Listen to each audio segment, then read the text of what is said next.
What's up YouTube, BOTCG here. We're going to be covering GRAMGRACE in this profile. I will be profiling both GRAMGRACE and Favrenhill in tribute to the reveals of their new forms that are coming out in set 6.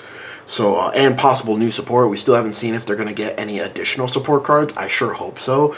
But yeah, in tribute to that, I am going to be doing a kind of like, not anime fight, but technically a video game fight.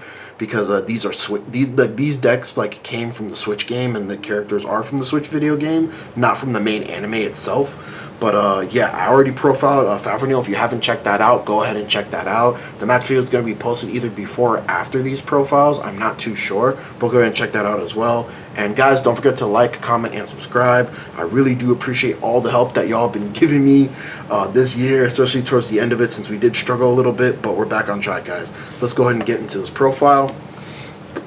So we did change up the ride line after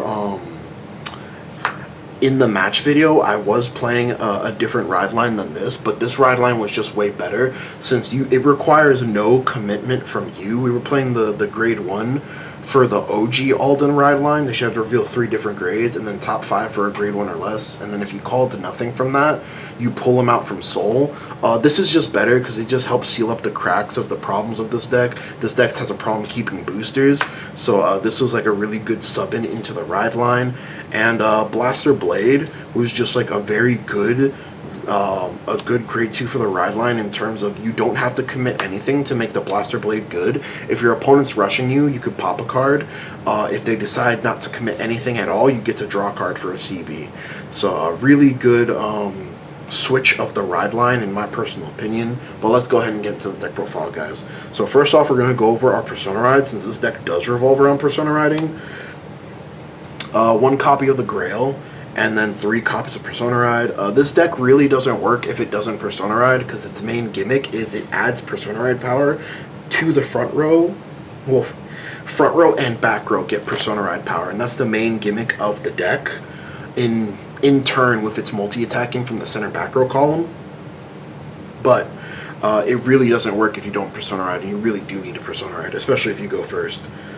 Our main back row center column attacker of the deck is 4 copies of Knight of Soaring Blade. This is what lets your Vanguard triple drive. It gives it +1 drive after it attacks for a discard, a Soul Blast and a discard. And gives your Vanguard 10k on top of that. So it makes your Vanguard column, usually, which is not that threatening, more threatening than what it would normally be. So definitely 4 copies of this guy. This is your main back row attacker. And you do have ways in the main deck to loop this guy back from Soul and loop your Persona Rides from Soul. So this is just definitely something that, like, once you see one, you definitely just want to keep using that 1 copy, or just keep spamming this as your back row attacker. 4 copies of Knight of Soaring Refinement Dyen. Dyen is what pumps up your Vanguard and pumps up your back row attacker, which is really nice. So it makes a 23k column by itself, 28 if you have 1 Dyen, 33 if you have 2 Dyens. And if you Persona Road on a Persona Ride turn, it goes from 38 to 43, and that's not counting your Vanguard column, which is going to be able to swing 43 by itself with Persona Ride. If you have 2 Dyens, 33 without Persona Ride. So this is just another key card of the deck. He is also a beater in himself, because you can Soul Blast 1 for him on attack to give him +15 power until the end of battle. So he just adds to the pressure cooker of what this deck is trying to do, to where they're just trying to hit you a couple times with like really big numbers and triple drive on top of that. And then this is how we're cycling our grade 3s from Soul. 4 copies of Bringer of Soaring Wind, Latte. What Latte does is back row. It's important because this ability only activates in the back row. Let me see if I can push this up a little bit. Yeah, that works.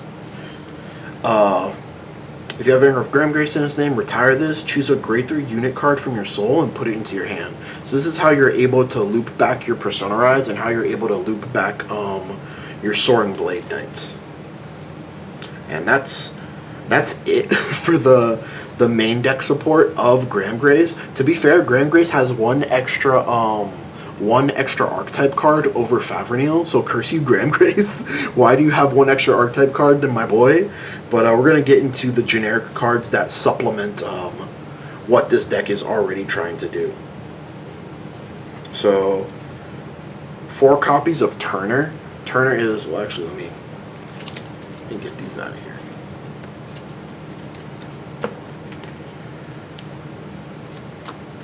4 copies of Turner. Turner is very crucial to this deck strategies because it does 2 things that you want. It countercharges, and it also puts itself into soul, because you're using at least 2 soul a turn if you're doing Soaring Knight and you're doing your Vanguard's ability that allows Soaring Knight to attack from the back row. So it's very crucial that you have soul and you have CB, because this deck does eat up quite a bit of CB. You're going to CB1 your Vanguard, you CB1 off the ride line. It eats up your CB1 off of Dyen. It eats up quite a bit CB, so Turner is a crucial piece of this deck. 4 copies of Biscotti. She's a hottie. Well, let's lay out both of the energy cards, and I can go deeper into discussion besides her being good discard for ride. 4 Biscottis and 4 copies of Lark. Now, this is a really good engine for the deck. Biscotti being able to use that energy resource that normally you won't be able to use to just cycle your deck is amazing, but Lark is low-key the MVP of this deck, because you're going to be discarding during the battle phase off of your Soaring Knight. You could add that back with Lark, and this is technically 8 discard targets because Lark works from the drop zone as well as the field, but the ability that I didn't account for, because I'm playing Lark for the discard effect, but it has a really good on place effect as well. On place, if your Vanguard is the same grade or lower than your opponent's Vanguard, you just get to look at the top card of your deck and you can put it on top or bottom. It gets 2k. The 2k is insignificant in this deck, but the fact that you just get to sculpt the top card, keeping in mind that you're going to be drawing that card first before you drive check off of your Soaring Knight going to soul from your Vanguard's ability to draw one after the battle it attacks, is it's really crucial to this deck's game plan, and it's cool and cohesive in what it's trying to do on top of the in-archetype cards. So this is a really cool non-engine package on top of everything else that you're doing. But our last of our non-engine pieces is 2 Topaz. You have no reason not to run Topaz. Your deck space is very refined, so you have the ability to use both of these very easily. It's good for building board, which again, this deck is one of those decks that it doesn't want you to touch its board because its board disappears naturally. So you're rebuilding 2 to 3 cards off of your board every turn with GRAMGRACE. Granted, GRAMGRACE is giving you a draw in your main phase to help rebuild your board every turn, but Topaz is really good defensively and offensively for this deck, and it's the one way that we have to shuffle the main deck, and y'all know how I feel about that, bro. Shuffling the deck is so OP in Standard, believe it or not. And then moving on to our staples, 1 Elementaria, could be any Elementaria you want, 3 DPGs,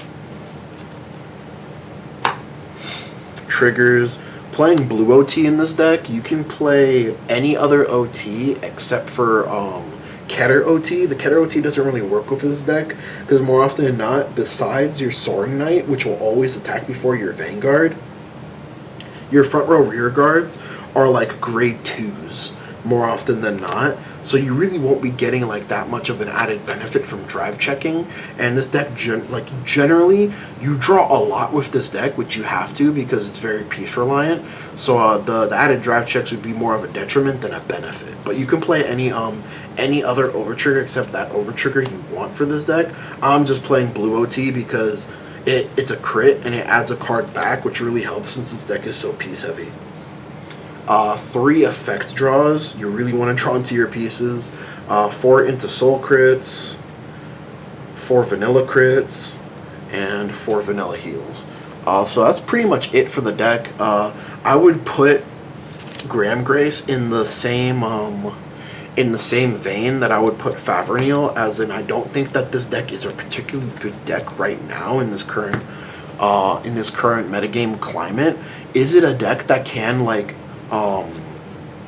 that can like win a locals possibly, or can possibly like top a locals, definitely. I do definitely think that you can compete with this deck, at least at the local level. It doesn't really have like the added benefit that Farineo has, is like, well, technically with the triple drive, yes, but you don't really have like a good way of going through your deck the way Farineo does, or like a Vanguard pressure like the way Farineo does, if that makes any sense.